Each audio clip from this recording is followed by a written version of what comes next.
Chile, 11 de febrero de 2026. Hoy nos sumergimos en las entrañas del Estado chileno a través de sus publicaciones oficiales. Y la verdad es que el menú de hoy es bastante completo. Completísimo. Tenemos una inyección de miles de millones para atraer a médicos a la sanidad pública. Nombramientos clave que van a decidir sobre autopistas e impuestos. Y también el laberinto de normativas para construir desde viviendas hasta centros de formación. Y para rematar, una actualización fundamental en cómo el país presenta sus cuentas. Venga, vamos a meterle mano a esto. Perfecto. Empecemos por algo que nos toca a todos, la sanidad. Hay un decreto sobre la mesa del Ministerio de Salud que es una auténtica bomba. Es una bomba, sí. Lo que hace es poner en marcha una asignación mensual, un incentivo, para que nos entendamos. Un incentivo para médicos cirujanos, no, para que se queden en la atención primaria. Exacto, en los ambulatorios de los ayuntamientos. Y la cifra es para sentarse, ¿eh? Más de 22.375 millones de pesos para 2026. Eso. Al cambio son más de 22 millones de euros. O sea, no es ninguna tontería. No, calderilla no es, desde luego. Vale, 22 millones de euros. Pero, ¿qué significa esto en la práctica? ¿Es una simple subida de sueldo para que los médicos no se vayan a la privada? Es mucho más que eso. Aquí es donde se ve la estrategia de fondo. El objetivo es retener a especialistas en áreas y municipios donde hacen muchísima falta. Y el incentivo es potente por lo que veo. Potentísimo. Puede llegar a ser del 100% de la suma del sueldo base, más otra asignación que ya tienen. O sea, en la práctica es casi duplicarles el sueldo a ciertos profesionales en ciertos lugares. Vaya. Entonces, el Estado está admitiendo que el mercado por sí solo no funciona, que si no interviene a lo bestia, hay zonas enteras del país que se quedan sin pediatras o sin internistas. Exactamente. Y lo fascinante es cómo lo justifican. El propio decreto lo explica. Se basa en 3 criterios. A ver. Primero, la dificultad real para encontrar y contratar médicos en esos municipios.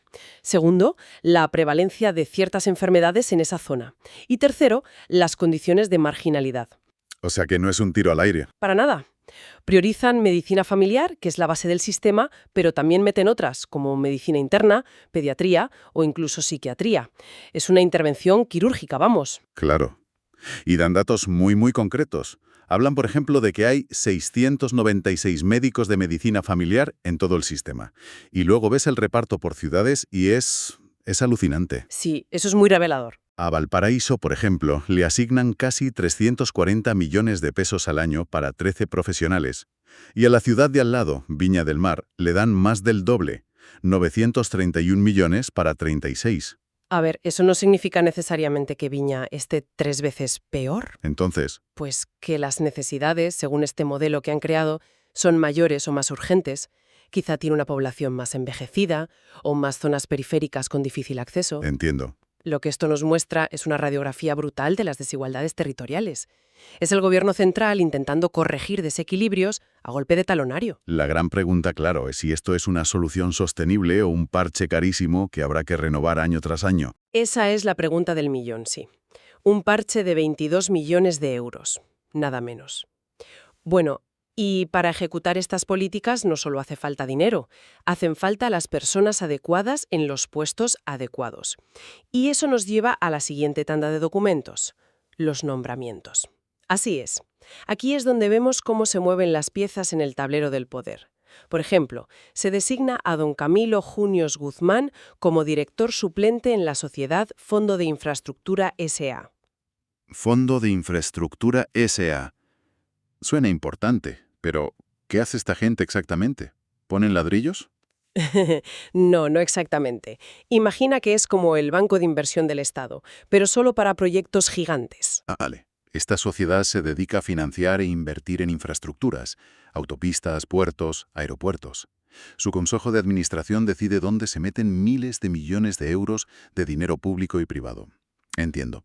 O sea, que colocar a alguien ahí, aunque sea de suplente, es una decisión de altísimo nivel. De altísimo nivel. De hecho, el nombramiento lo firma directamente el presidente de la República, Gabriel Boric Font, para un periodo de 4 años. Vale.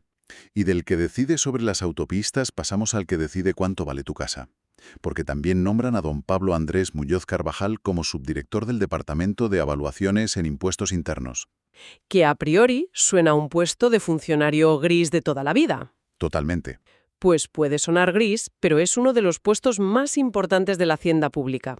El Departamento de Avaluaciones es el que realiza la tasación fiscal de los bienes. O sea, lo que aquí en España llamaríamos el valor catastral, ¿no? Exacto. Son los que le ponen el valor oficial a todo, desde un piso en el centro de Santiago a una mina de cobre en el desierto de Atacama. Y sobre ese valor, claro, se calculan impuestos clave. Es la sala de máquinas de la recaudación fiscal. Justo. Poner a alguien al frente de eso es clave para asegurarse de que los ingresos del Estado funcionan como un reloj suizo. Vale, me queda clarísimo. Pero entre estos nombramientos tan estratégicos, aparece un decreto del Ministerio de Agricultura que me ha dejado un poco perplejo. Establece el orden de quién sustituya al subsecretario si este no está. Sí. A ver, ¿esto es realmente importante o es solo burocracia para rellenar papel? Quiero decir, ¿ha habido alguna vez una crisis nacional porque no se sabía quién estaba al mando en Agricultura un martes por la tarde? Es una pregunta buenísima, porque parece el colmo de la burocracia, pero tiene una lógica aplastante detrás, que es el principio de continuidad del Estado. Explícame eso. La ley dice que si un alto cargo no está, le sustituye su inferior jerárquico, pero para cargos de exclusiva confianza, como este, la autoridad puede cambiar ese orden, y aquí lo hacen. ¿Y ponen un orden concreto? Sí, dicen que si el subsecretario de Agricultura falta, le sustituirá primero el director del Servicio Agrícola y Ganadero, luego el del INDAP y luego la directora de la ODEPA. ¿Y por qué harían eso? ¿Cuál es la lógica? Pues imagina una crisis gorda, una plaga que amenaza toda la cosecha de fruta del país o un brote de fiebre aftosa. Vale, situaciones que requieren decisiones inmediatas. Y muy técnicas. Quizás el presidente prefiere que, en ausencia del político, el que tome el mando sea el jefe de los inspectores de sanidad animal, que es el que más sabe del tema. Y no un burócrata de despacho. Exacto. Es un mecanismo de seguridad para evitar vacilos de poder. Es la fontanería invisible del Estado que solo se valora cuando hay una fuga. Entendido. De la fontanería invisible del Estado a la fontanería muy visible de las casas. Cambiamos de tercio y nos vamos a vivienda y urbanismo. Aquí el papeleo es para volverse loco, ¿eh? Una barbaridad. Hay resoluciones sobre programas de vivienda social, de integración. Un montón. Sí, pero si rascas un poco en la superficie de esa burocracia, encuentras detalles que son verdaderas confesiones del sistema. Por ejemplo. Pues mira, una resolución habla de cómo dar más plazo a los subsidios de vivienda ya concedidos. Pero para hacerlo, el Servicio de Vivienda y Urbanización, el Serviu, no puede simplemente pedirlo y ya está. ¿Qué le exigen? Le exigen un informe detallado que justifique el retraso, el porcentaje de avance de la obra, cómo van los pagos, y aquí está la clave, tiene que presentar una estrategia de reactivación de las obras. Estrategia de reactivación. Qué eufemismo. Es tremendo. Es una admisión formal de que hay proyectos de vivienda social parados, a medio construir, y el Estado dice, vale, te doy más tiempo, pero dame un plan detallado de cómo vas a sacar este muerto del armario. Revela una crisis silenciosa de proyectos encallados, vamos. Y hablando de requisitos, me llamó la atención la lista para construir infraestructuras educativas, como un centro de formación técnica. Ah, sí. Piden estudios de títulos de propiedad, estudios de cabida, para ver si el edificio cabe, levantamientos topográficos, informes de mecánica de suelos, diagnósticos estructurales. Para cuando reúnen todos los papeles, los alumnos ya se han jubilado. Es una exageración, pero ilustra perfectamente la diligencia que se exige a la inversión pública. Antes de poner un solo euro en un ladrillo, el Estado quiere certeza casi absoluta de que el terreno es legalmente suyo. Y de que no se va a hundir. Y de que el suelo no se va a hundir, y de que el proyecto es técnicamente viable, claro. Es la eterna tensión entre la agilidad que pide la gente y la seguridad que exige el interventor para proteger el dinero de todos. Es un sistema diseñado para evitar chapuzas y corrupción. Exacto, aunque el efecto secundario sea una lentitud que desespera, claro. Y de estos megaproyectos con cientos de requisitos, bajamos al nivel de la calle. Y aquí he encontrado una joya, un aviso del Ayuntamiento de Viña del Mar. A ver, cuenta. Una notificación a los propietarios de lo que ellos llaman sitios seriazos. Vamos, solares abandonados. Y de propiedades en ruinas. Esto es un ejemplo perfecto de cómo la administración aterriza en el día a día. Totalmente. El ayuntamiento, con la ley en la mano, les dice a los dueños, oye, tienes el solar lleno de maleza y la valla rota. Esto es un peligro, sobre todo por los incendios. Y les dan un plazo, ¿no? Sí, 30 días para que lo limpien y lo adecenten. ¿Y qué pasa si el dueño pasa de todo y no lo hace? Pues aquí viene lo bueno. El ayuntamiento puede dictar un decreto declarando el inmueble como propiedad abandonada. ¿Y entonces? Entonces le meten una multa. Sí, pero escucha cómo lo dicen. El aviso dice que se aplicará un beneficio municipal del 5% anual sobre el avalúo fiscal total de la propiedad. Un beneficio. Un beneficio. Hay que tener una cara de cemento armado para llamar a una multa beneficio. Es una maravilla, sí. Es la joya de la corona del lenguaje burocrático. Obviamente es una multa, un recargo del 5% sobre el valor catastral. Claro. Pero la elección de la palabra es, deliberada. Lo interesante es que muestra el poder coercitivo del ayuntamiento. Interviene en la propiedad privada cuando se convierte en un riesgo para la comunidad. Es el interés general pasando por encima del derecho individual a tener tu solar hecho un asco. Exactamente. Totalmente. Bueno. Y para terminar, demos un paso atrás. Hemos ido de lo más grande a lo más pequeño, así que volvamos a lo macro. Hay dos apuntes que definen el marco general. Vale. Primero, la Contraloría General de la República aprueba una nueva normativa del Sistema de Contabilidad General de la Nación. Suena a somnífero puro, lo sé. Suena muy técnico, sí, pero su impacto es enorme. Intuyo que sí. Es como si una familia que siempre ha llevado las cuentas en una libreta, de repente instala un software de contabilidad profesional. No es solo que los números estén más ordenados, ¿Qué más cambia?